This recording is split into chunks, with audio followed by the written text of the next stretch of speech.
You have 5 minutes to get out of my house, you cheating. This is how one of my evenings began. No discussion, no questions, no dramatic movie speech where the husband finally explains everything while emotional piano music plays in the background. Just my wife pointing at the front door like she was ejecting an unruly customer from a Walmart. For a few seconds, I honestly thought she was joking. But she wasn't joking. Okay, I'm getting ahead of myself. Let's start from the beginning. I'm David. I'm 37 years old, and until a few months ago, I thought I had a pretty ordinary life. Erin and I had been together for 17 years and married for 11. We met when we were kids, survived college, survived our first tiny apartment with paper-thin walls and a heater that only worked when it felt emotionally supported, survived job changes, layoffs, family drama. We weren't rich. We weren't struggling either. We had a small house in the suburbs, 2 decent careers, and the kind of routine that most people call boring. Personally, I called it peaceful. Peace is underrated. You don't appreciate it until it packs its bags and leaves without saying goodbye. The funny part? I never cheated on my wife. Not once.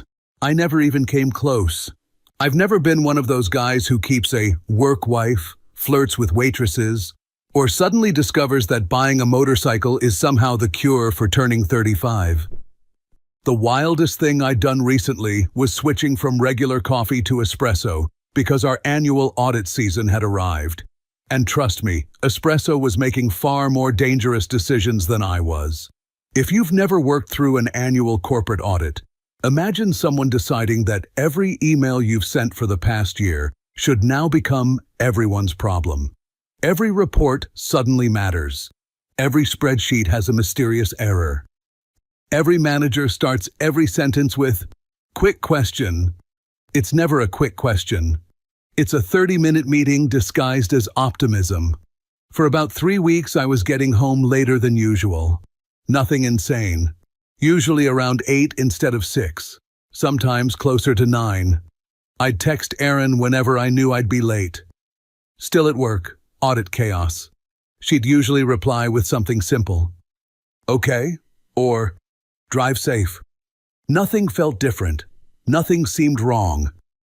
Looking back now, I keep replaying those weeks in my head, wondering if I missed something.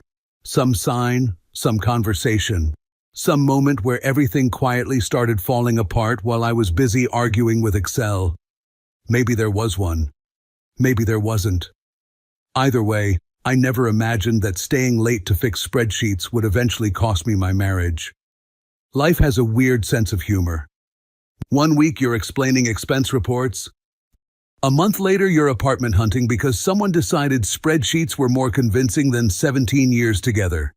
And believe me, that's somehow not even the stupidest part of this story. The whole thing started with a new hire. Her name was Olivia. She was 29, had just transferred from another branch, and landed in our department at exactly the wrong time.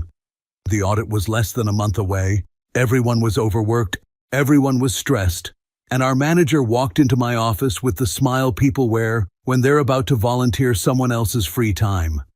"David," he said, "I need a favor."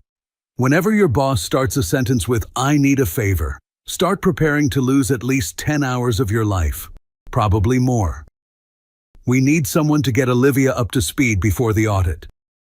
I looked around the office. Half my co-workers suddenly became very interested in their monitors. One guy actually put on his headphones without any music playing. Cowards. Apparently, I'd made the mistake of having a reputation for being patient. That reputation finally came back to bite me. "Sure," I said. "Great," my manager replied far too quickly, as if he was afraid I'd change my mind. And just like that, I became the unofficial tour guide for our department. To be fair, Olivia made the job easy. She asked smart questions, took notes, didn't pretend to know things she didn't know. If she made a mistake, she'd admit it instead of blaming the software, Mercury being in retrograde, or whatever excuse people come up with these days. Honestly, she was probably one of the easiest people I'd ever trained. The problem wasn't Olivia, the problem was the calendar. Because thanks to the audit, a normal 8-hour workday had quietly evolved into something that felt suspiciously illegal. Most evenings, the office looked like the last survivors of civilization. Cold coffee, empty energy drink cans, people staring at spreadsheets like they were trying to decode ancient Egyptian hieroglyphics. Around 7 or 8 o'clock, someone would eventually sigh and ask, "Anybody else hungry?" That was usually the signal that we'd all been there far too long. A couple of times, Olivia and I walked across the street to the little coffee shop next to our building. Not because we were on some secret date, because the office coffee tasted like someone had filtered hot water through a burnt shoe. We'd bring our laptops, order coffee, sometimes a sandwich, spend another hour fixing reports before heading home. That was it. No flirting, no touching, no lingering eye contact, no romantic tension. Unless you've ever watched two exhausted office workers argue over missing invoice numbers. Looking back now, I realize how it must have looked to someone driving by. A man, a younger woman, coffee after work, laptops open on the table. Every now and then we'd laugh about something stupid the accounting software had done. Out of context? Yeah. I can see why someone might assume the worst. The problem is, nobody ever bothered asking for the context. At home, nothing seemed out of the ordinary, at least not to me. I'd walk through the front door, toss my keys into the little bowl by the hallway, and immediately apologize for being late. "Long day?" Aaron would ask. "The spreadsheet union decided to go on strike," I'd say. Or, "I spent 40 minutes trying to figure out why one number refused to match. Turns out I was looking at last year's report." She'd roll her eyes. "Only you could lose an argument to a spreadsheet." "Hey," I'd reply, "I eventually won." Barely. That was us, or so I thought. She never asked about Olivia, never asked who I was staying late with, never acted jealous. If anything, she seemed more concerned that I wasn't getting enough sleep. A couple of times she'd leave dinner in the oven because she knew I'd get home after she'd already eaten. Another night she texted me around 7. "Don't forget to eat something." I sent back a picture of the world's saddest turkey sandwich from the coffee shop. She replied with 3 laughing emojis and, "I'm making you a real dinner this weekend. See why I didn't think anything was wrong? Neither would you." If your spouse laughs at your pathetic sandwich choices, that's generally considered a positive sign. Then, little things started changing. Not all at once, just enough that I noticed and immediately ignored them. One evening I walked in and kissed her on the cheek. She smiled, but it felt shorter. You know how you can tell when someone's smile ends half a second too early?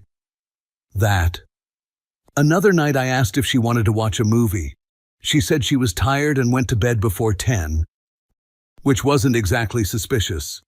People get tired, especially adults with jobs. Especially adults who have reached the magical age where sleeping until 9 on a Saturday somehow counts as living dangerously. So I didn't think much of it. Then came Thursday. I got home a little after 8. Erin was sitting on the couch. The TV was on, but she wasn't watching it. She looked up when I walked in. "Hey." "Hey." Something about her voice felt off, not angry. Just colder. I hung my jacket up. "Everything okay?" "Yeah." "You sure?" She shrugged. "Just tired." There it was again. Tired. Apparently both of us were exhausted for completely different reasons. I sat down beside her. We watched whatever crime show happened to be on. After about 20 minutes, Erin excused herself and went upstairs. I stayed on the couch for another few minutes. I remember thinking, she's probably just stressed. That was my superpower back then. I could explain away absolutely anything. Late nights, audit season, short answers, she's tired, awkward silence, everyone has bad days. Looking back, I wasn't seeing red flags. I was seeing puzzle pieces and refusing to put them together. The funny thing is, while I was busy convincing myself everything was fine, someone else was already building a completely different story about me. and I had absolutely no idea it had already begun. The audit finally reached that wonderful stage where everyone started believing sleep was optional. By the end of the third week, nobody in our department looked human anymore. People stopped asking each other how they were doing. The answer was always the same: tired. Someone brought donuts one morning. Nobody even got excited. That's how you know morale has officially died. Even Olivia, who had started the month smiling at everyone, now looked like she'd personally been betrayed by Microsoft Excel. One evening, after we'd spent nearly an hour trying to figure out why two reports refused to match, she leaned back in her chair and rubbed her temples. "I swear this spreadsheet hates me." "It doesn't hate you," I said without looking up from my screen. "It hates everyone equally." She laughed. "I was hoping you'd say something encouraging." "I did." "No, you basically said the spreadsheet is emotionally unavailable." "It is." She pointed at my monitor. "How are you so calm?" "Oh, I'm not calm." I clicked another cell. "I've just reached the acceptance stage." "The acceptance stage?" "Yeah." "What's that?" "I've accepted that Excel is smarter than I am." She laughed again. "That's surprisingly healthy." No, healthy would have been choosing another career. Those little conversations were about as exciting as things ever got between us. Work, coffee, complaining about work, more work. If someone had secretly recorded every conversation we had after 5 o'clock, the biggest scandal they'd uncover would be our mutual hatred for conditional formatting. Around 7:30, Olivia closed her laptop. "I'm starving." "Same." "The coffee shop?" I looked at the clock. "We still have another report to finish."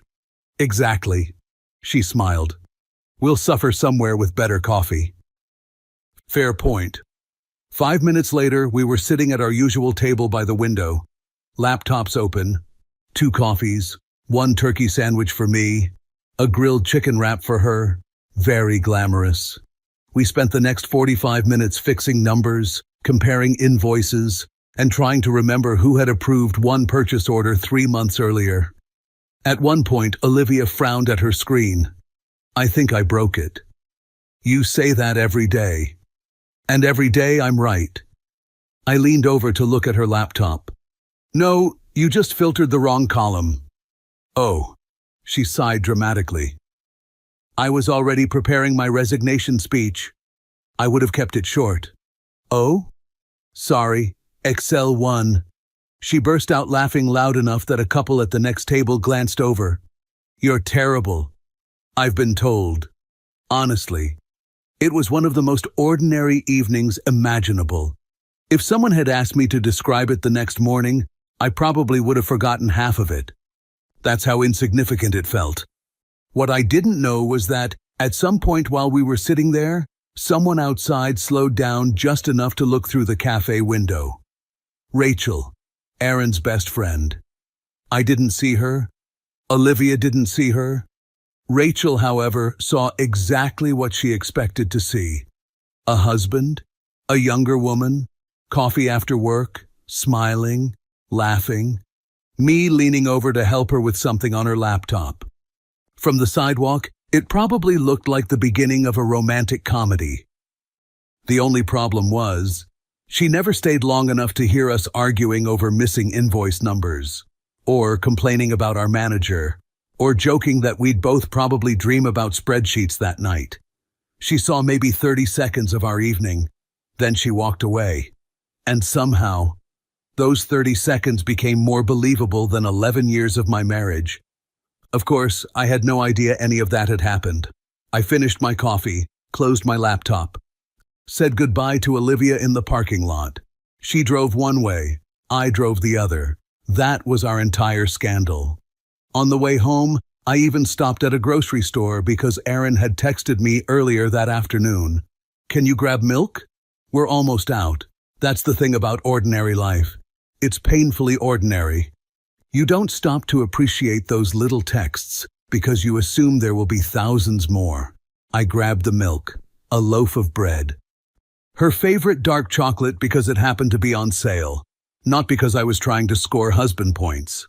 Okay, maybe a little. Marriage is basically a long-term competition of small gestures. You buy chocolate. She remembers your favorite coffee creamer. You fold the laundry. She pretends not to notice you loaded the dishwasher like a complete idiot. Balance is important. I got home a little after 8:30. Erin was already in the kitchen. She smiled when I handed her the grocery bag. You remembered. I remembered because you texted me 3 times. I texted you once. Really? She held up her phone. Once. Huh. I pulled out mine. Turns out she'd been right. I'd like to formally apologize for accusing you of excessive texting. Accepted. She laughed. A real laugh. The kind that reaches someone's eyes. If you had shown me that exact moment and asked me to guess where we'd be a week later, I would have told you that you were insane. We ate dinner together, talked about work. She complained about one of her clients changing their mind halfway through a project. I complained that our accounting software had somehow developed a personal grudge against me. She asked whether the audit was almost over. Just a little more, I said. Then I'll finally remember what my own couch looks like. I was beginning to think you moved into your office. I considered it. Does it at least have a better coffee machine? No. Then stay here. The next morning was Saturday. Finally, no alarm, no spreadsheets, no conference calls disguised as quick check-ins. Erin was already awake when I wandered into the kitchen, looking like I'd just survived a natural disaster. She slid a mug of coffee toward me. You look awful. I choose to believe that's a compliment. The coffee? Yes. We spent most of Saturday doing absolutely ordinary married couple things. We bought groceries, argued for 5 minutes over whether we actually needed another set of storage containers. On Sunday, we visited her parents for dinner. Her mom insisted I looked too skinny. Her dad asked about work. I told him the audit was almost over. He laughed. They said that every year before I retired. That's encouraging. Get used to disappointment. Classic Frank. The weekend ended, Monday arrived, the audit entered its final stretch, and the late nights continued. Looking back, I think Monday was when something changed. Not with me, with Erin. I just didn't realize it yet. That evening I got home a little after 8. She was sitting on the couch scrolling through her phone. Normally, she'd look up the second she heard the front door. This time, she didn't. Not immediately. It was only a second or two. A tiny pause. The kind of thing you normally wouldn't even notice. But when I kissed her on the forehead, she seemed distracted. You okay? I asked. Yeah. You sure? Mm-hmm. That was it. No smile. No follow-up question about work. No joke about my exhausting romance with spreadsheets. Just, I told myself she was tired. Because that's what people in happy marriages do. They give each other the benefit of the doubt. Unfortunately, someone else had already started taking that benefit away. Monday turned into Tuesday. Tuesday became Wednesday. I was still getting home late, still texting Erin whenever I knew I'd missed dinner, still assuming everything was fine. What I didn't know was that Rachel had already planted a seed. I found that out much later. Apparently, sometime after seeing Olivia and me at the coffee shop, Rachel called Erin. Not to ask questions. Not to say she might have misunderstood what she'd seen. No. She'd called with the confidence of someone reporting breaking news. I don't know exactly what words she used. I wasn't on that phone call. But judging by everything that happened afterward, they were probably somewhere along the lines of, I didn't want to be the one to tell you this. Which is usually how people begin a sentence that's about to make someone else's life considerably worse. The problem with rumors is that they don't arrive alone. They immediately start recruiting evidence. Suddenly, every late night becomes suspicious. Every text message means something. Every coincidence transforms into proof. Looking back now, I think that's exactly what happened. Because Erin started noticing things she'd ignored for weeks. Or maybe she'd noticed them before and simply trusted me. Now, Trust had competition.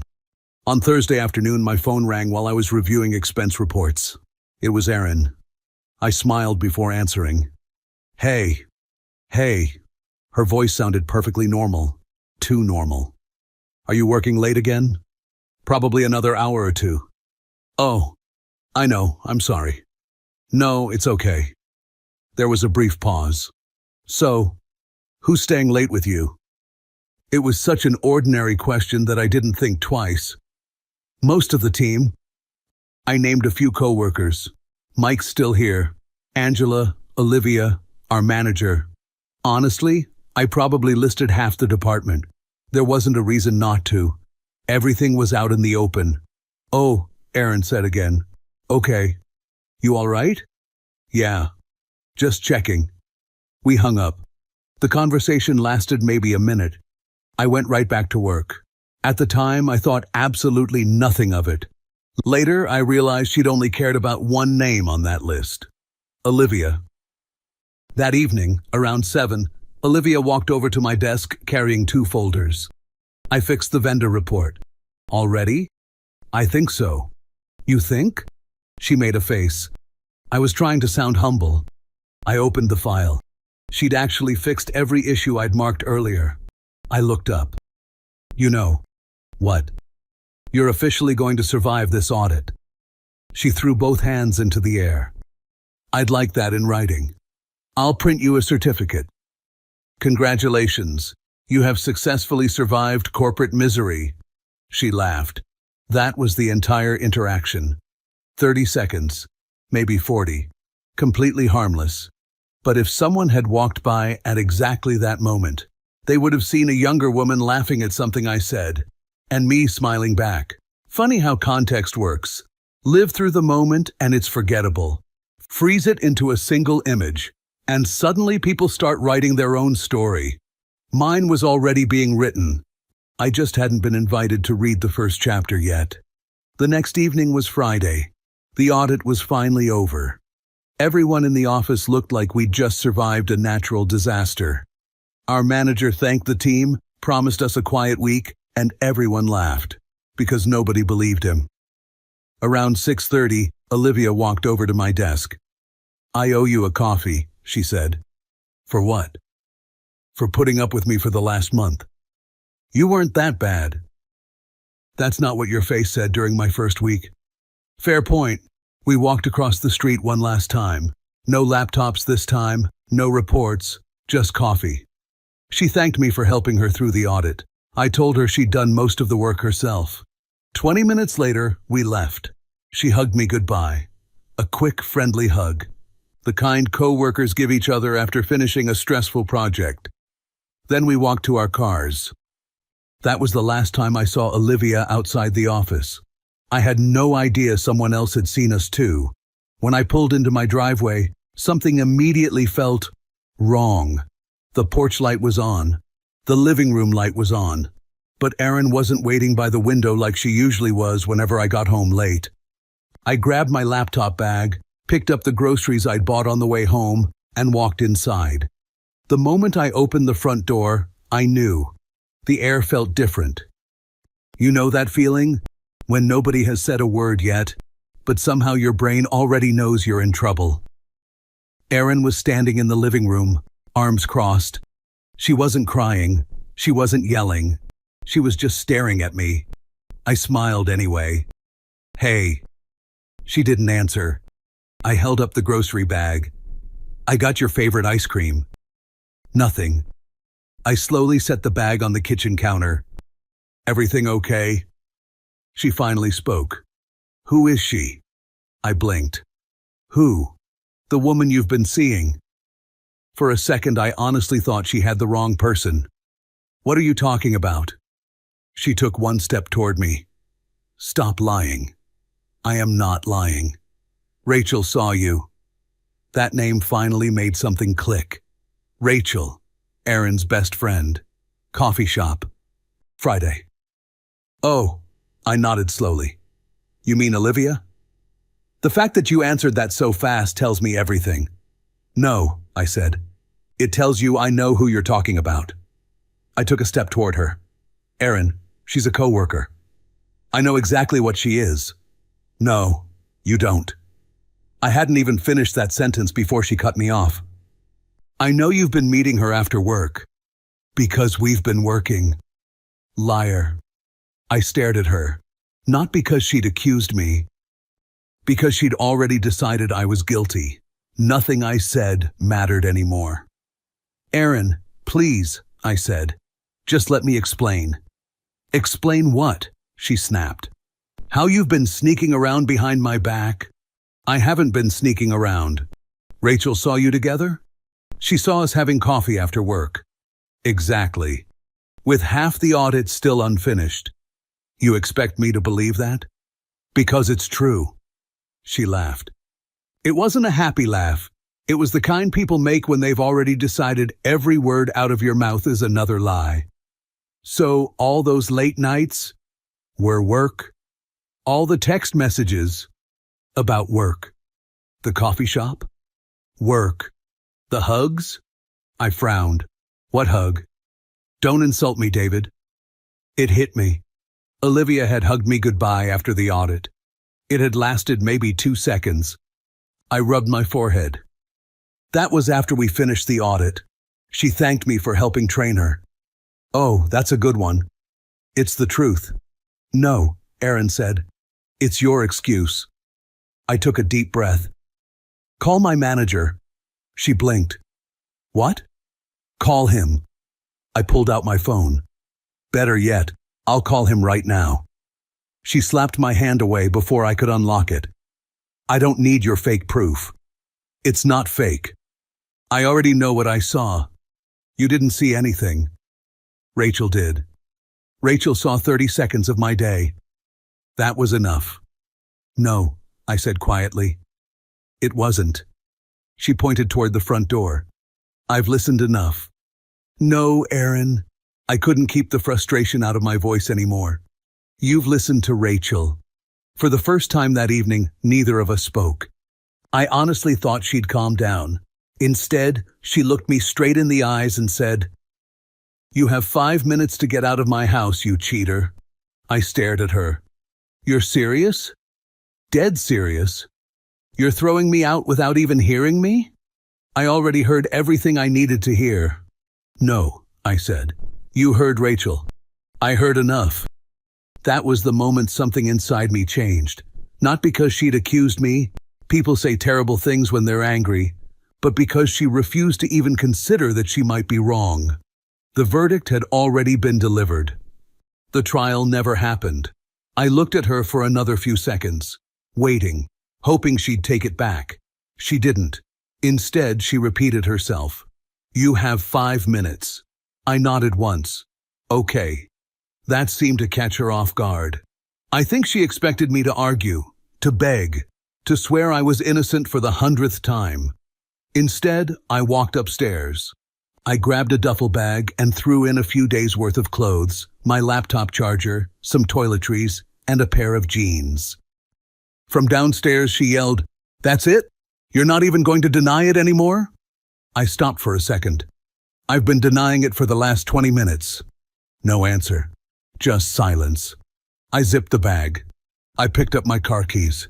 As I reached the front door, Erin was waiting there, arms crossed.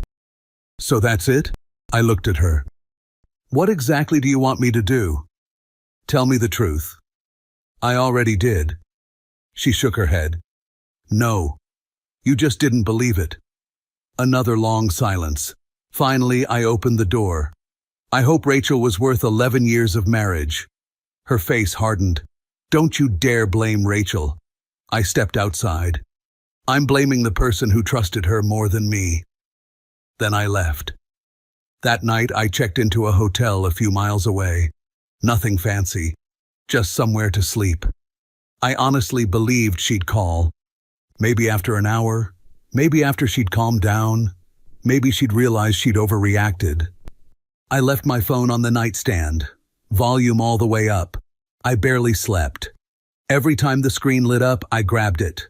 Spam email, weather alert, low balance notification from my coffee rewards app.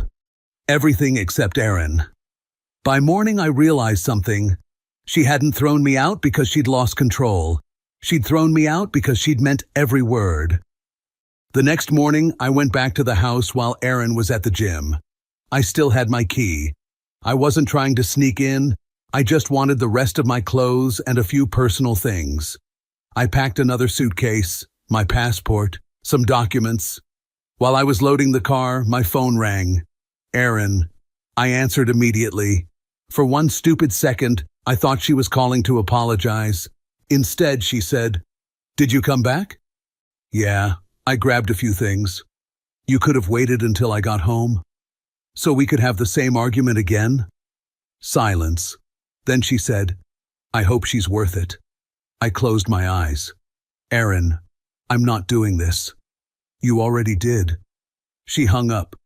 That was the moment I stopped expecting an apology. On Monday, I rented a small apartment. Nothing special. 1 bedroom, 2nd floor. Enough space for a bed, a couch, and the realization that silence sounds very different when you're alone. I changed my mailing address, moved my paycheck to my personal account, called a lawyer to ask what my options were, not because I wanted a divorce, because I needed to know what happened if this became one. For the next few days, Erin only contacted me about practical things. Bills, mail. Who was picking up the rest of my clothes? Not once did she ask, "Can we talk?" Not once did she ask, "Is there something I don't know?" She still believed Rachel. Then, about a week later, my friend Kevin called. "Dude," his voice sounded awkward. "I've got to ask." "Ask what?" "Is it true?" I frowned. "What?" "You and some girl from work." I sat there in silence. "Who told you that?" "People are talking." "Who?" Another pause. "I heard it started with Rachel." That's when I realized the story hadn't stayed inside my marriage. It had already spread. The next day, I finally learned how the truth came out. My manager called me into his office, not because of work, because he'd run into Erin the night before. "I didn't realize your wife stopped by," he said. I frowned. "She did?" "Yeah." She looked upset. "What did she want?" He hesitated. "She asked me if Olivia had been working late with you." I already knew where this was going. "What did you tell her?" "The truth." He shrugged. "I told her you were helping train the new hire for the audit. That you stayed late because I asked you to. That half the department was here most nights." I just nodded. There wasn't much else to say. Later that afternoon, one of my co-workers stopped by my desk. "I heard what happened." "News travels fast." He shook his head. "I told your wife the same thing." "What?" "She called Angela." Apparently Erin hadn't stopped with my manager. She'd called 2 other people from the office. Every single one of them told her exactly the same story. Olivia was new, I was training her. The late nights were real, the audit was brutal. There was never anything romantic between us, not even close. That evening, my phone rang. It was Erin. I answered. Neither of us spoke for a few seconds. Finally, she whispered, "Can we talk?" It was the first time she'd asked. We met the following evening. Not at the house. I wasn't ready for that. We met at a small park halfway between my apartment and our old neighborhood. Erin looked exhausted. Her eyes were red. She didn't even try to pretend she'd been sleeping. The moment she saw me, she started crying. "I'm sorry." I didn't answer. I was wrong. Still nothing. "I talked to your manager." She wiped her eyes. "I talked to Angela. And Mike. They all told me the same thing." I nodded. "They told you the truth." She looked down. "I called Rachel." "What did she say?" Erin hesitated. She admitted she assumed the worst. I let out a slow breath. "She assumed." Erin nodded. "And I believed her." Another silence. Finally, she looked at me. I was scared. I thought I was losing my husband. And I lost my wife. She reached for my hand. I stepped back. That hurt her more than anything I'd said. "Please," she whispered. "Come home." I shook my head. You threw me out. I know. You didn't ask me a single question. I know. You didn't let me finish one sentence. She covered her face. I know. I looked at her for a long moment before speaking. If you had asked me one question, I would have answered it. You didn't lose me because you thought I cheated. You lost me because you decided I was guilty before you ever heard my side. Erin broke down completely. I'm so sorry. I should have listened. She kept crying. I'll do anything. Come home. I'll cut Rachel out of my life. I'll spend the rest of my life making this right. For the first time since we'd met, I honestly didn't know what to say. Because I believed her. She was sorry, truly sorry. But that wasn't the problem anymore. The problem was that every time I closed my eyes, I kept hearing the same sentence. You have 5 minutes to get out of my house, you cheater. I looked at Erin. I need time. How much? I don't know. Please.